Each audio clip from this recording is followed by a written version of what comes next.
नमस्कार, आदाब, सत श्री अकाल, जय भीम, जोहार। मेरा नाम है नवीन कुमार।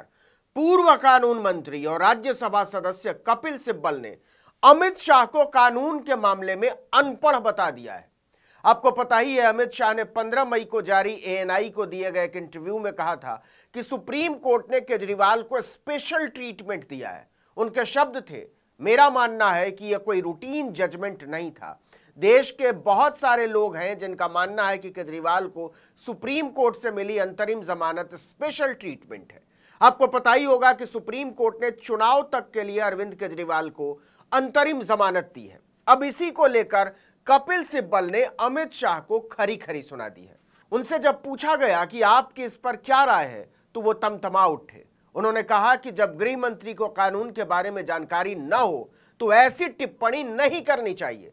सिब्बल ने कहा कि गृह मंत्री ने बहुत ही आपत्तिजनक बयान दिया है। उन्होंने न सिर्फ केजरीवाल पर टिप्पणी की है, बल्कि सुप्रीम कोर्ट पर भी प्रश्न चिन्ह खड़ा कर दिया है। सिब्बल बोले, अमित शाह बहुत चतुराई से कहते हैं कि लोग कहते हैं कि अरविंद केजरीवाल की अंतरिम जमानत सुप्रीम कोर्ट से मिला एक स्पेशल ट्रीटमेंट है। यह गृह मंत्री की होशियारी है कि इस बात को लोगों के कंधों पर डाल देते हैं कि लोग कहते हैं।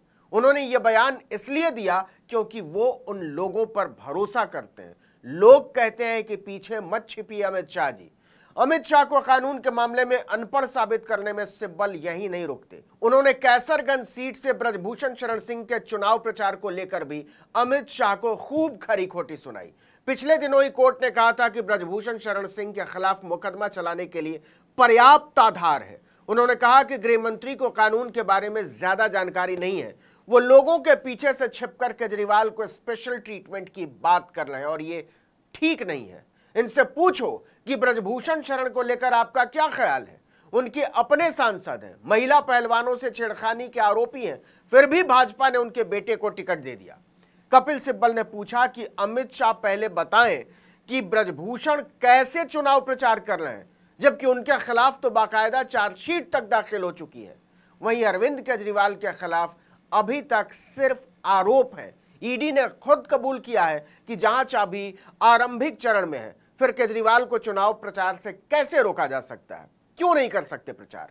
अमित शाह को थोड़ा बहुत तो कानून के बारे में पढ़ना लिखना चाहिए। कपिल सिब्बल ने कहा कि अगर गृह मंत्री को कानून के बारे में जानकारी होती तो वह ऐसी टिप्पणियां नहीं करते। आपको बता दें कि तिहाड़ जेल नंबर 2 में 50 दिन गुजारने के बाद अरविंद केजरीवाल को 10 मई को सुप्रीम कोर्ट ने जमानत दी थी।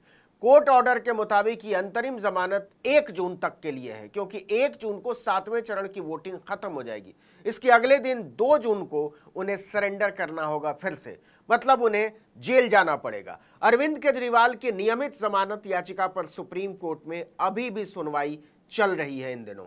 इसी सुनवाई के दौरान ईडी ने जस्टिस संजीव खन्ना और जस्टिस दीपांकर दत्ता की बेंच के सामने अरविंद केजरीवाल की शिकायत की।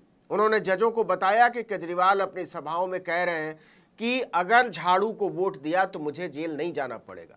ईडी की ओर से पेश सॉलिसिटर जनरल तुषार मेहता ने कहा कि वो जमानत की शर्तों का उल्लंघन कर रहे हैं मिलॉर्ड। इसका विरोध करते हुए केजरीवाल के वकील अभिषेक मनु सिंघवी ने कहा कि दिल्ली के मुख्यमंत्री ने ऐसा नहीं कहा है। उन्होंने ईडी पर पलटवार करते हुए कहा कि हम भी भारत के केंद्रीय मंत्री को लेकर एक हलफनामा दायर कर सकते हैं। उन्होंने अमित शाह का नाम लिए बगैर कहा कि केजरीवाल की जमानत को स्पेशल ट्रीटमेंट कहा जा रहा है अदालत की तरफ से, और ये ठीक नहीं है।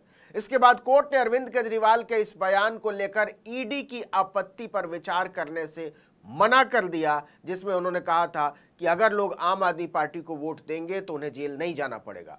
सुप्रीम कोर्ट ने कहा यह उनकी कल्पना भर है, हम इस पर कुछ नहीं कह सकते। इसके बाद कोर्ट ने केंद्रीय मंत्री के बयान का जिक्र करते हुए कहा कि फैसले के आलोचनात्मक विश्लेषण का स्वागत करते हैं। हमने किसी व्यक्ति को लेकर कोई स्पेशल ट्रीटमेंट नहीं दिया है। हमने वही आदेश दिया है जो न्याय की प्रक्रिया के हिसाब से सही था। आपको बता दें कि भाजपा की कड़ी आपत्ति के बाद अरविंद केजरीवाल ने अपने बयान में सुधार करते हुए कहा था कि अगर विपक्ष की जीत होती है तो वो काउंटिंग यानी 4 जून के अगले ही दिन 5 जून को जेल से छूट जाएंगे। अब यहां से आगे का सवाल है कि अमित शाह, राजनाथ सिंह, जेपी नड्डा से लेकर खुद प्रधानमंत्री नरेंद्र मोदी तक अरविंद केजरीवाल के बाहर आने से इतने असहज क्यों हो उठे हैं? क्या वो खुद उन्हें एक बड़े नेता और भावी प्रतिस्पर्धी के तौर पर देख रहे हैं? अरविंद केजरीवाल ने जेल से बाहर आने के अगले ही दिन यह कहकर भाजपा पर तीखा हमला बोला था कि मोदी जीत भी गए तो वो खुद प्रधानमंत्री नहीं बनेंगे, क्योंकि वो अगले साल 75 साल के होने जा रहे हैं और इसलिए वो अमित शाह को प्रधानमंत्री बनाने के लिए वोट मांग रहे हैं। ये बात वो लगातार बोल रहे हैं और साथ में ये भी कि अमित शाह को आगे बढ़ाने के लिए नरेंद्र मोदी ने भाजपा के भीतर ही बहुत सारे बड़े नेताओं को निपटा दिया। वो कई नाम लेते हैं, जैसे रमन सिंह, शिवराज सिंह चौहान, वसुंधरा राजे वगैरह वगैरह। और चुनाव के फौरन बाद मोदी योगी आदित्यनाथ को उत्तर प्रदेश में निपटाने वाले हैं। इन बयानों से भाजपा के लिए बहुत मुश्किल खड़ी हो गई है, क्योंकि केजरीवाल ये भी कहते हैं कि 75 पार के नेताओं को मार्गदर्शक मंडल में भेजने का नियम खुद नरेंद्र मोदी ने बनाया था और हम उम्मीद करते हैं कि वो अपने ही बनाए हुए नियम का खुद तो पालन करेंगे ही। तो अब अगले साल 17 सितंबर को प्रधानमंत्री मोदी जी 75 साल के होंगे। शिवराज सिंह चौहान को हटा दिया गया, वसुंधरा राजे को हटा दिया गया, डॉक्टर रमन सिंह को हटा दिया गया, देवेंद्र फडणवीस को खत्म कर दिया गया। एक ही शख्स बचे हैं जो अमित शाह जी के रास्ते का कांटा बन सकते हैं। उनका अपना बनाया हुआ रूल है और मुझे पूरी उम्मीद है कि मोदी जी का अपना बनाया हुआ रूल है और मोदी जी अपने रूल को फॉलो करेंगे। नहीं तो लोग कहेंगे कि मोदी जी ने ये रूल आडवाणी जी को हटाने के लिए बनाया था, जब अपनी बारी आई तो नहीं। तो मोदी जी इस रूल का फॉलो करेंगे।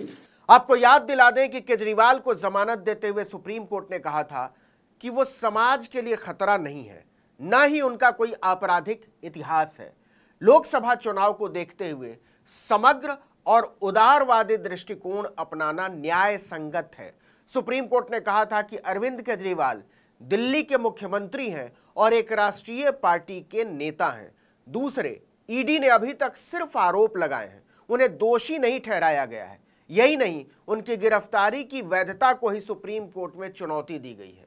लेकिन कपिल सिब्बल की अमित शाह पर टिप्पणी बहुत महत्वपूर्ण है, क्योंकि उन्होंने भारत के गृह मंत्री के बारे में कहा है कि उन्हें कानून की जानकारी नहीं है और उन्हें इसकी जानकारी रखनी चाहिए, और जब तक वो कानूनी प्रक्रियाओं को समझ नहीं लेते उन्हें अदालती फैसलों पर टिप्पणी करने से बचना चाहिए। अब यहां सवाल उठता है कि मोदी के विरोधियों की संख्या बढ़ती क्यों जा रही है, क्योंकि कपिल सिब्बल ने केजरीवाल का मुकदमा नहीं लड़ा है, अभिषेक मनु सिंघवी लड़ रहे हैं। अभी अभी राज्यसभा चुनाव में भाजपा के उम्मीदवार को वोट देने वाले निर्दलीय विधायक राजा भैया ने भी समाजवादी पार्टी को समर्थन देने का ऐलान कर दिया है उत्तर प्रदेश में। तो क्या 4 चरणों के बाद ही नई हवा का रुख भाजपा को परेशान कर रहा है? इस वीडियो में इतना ही, लेकिन अगर आपने आर्टिकल 19 इंडिया को अब तक सब्सक्राइब नहीं किया है तो फौरन कीजिए, बेल आइकॉन दबाइए, घंटी जैसी आकृति, लाइक कीजिए और कमेंट करके बताइए हमारा वीडियो आपको कैसा लगा। यूट्यूब पर देख रहे हैं तो हमारे चैनल को सब्सक्राइब कीजिए। हमारा ट्विटर हैंडल है article19_India और मेरा ट्विटर हैंडल है नवीन जर्नलिस्ट। नमस्कार।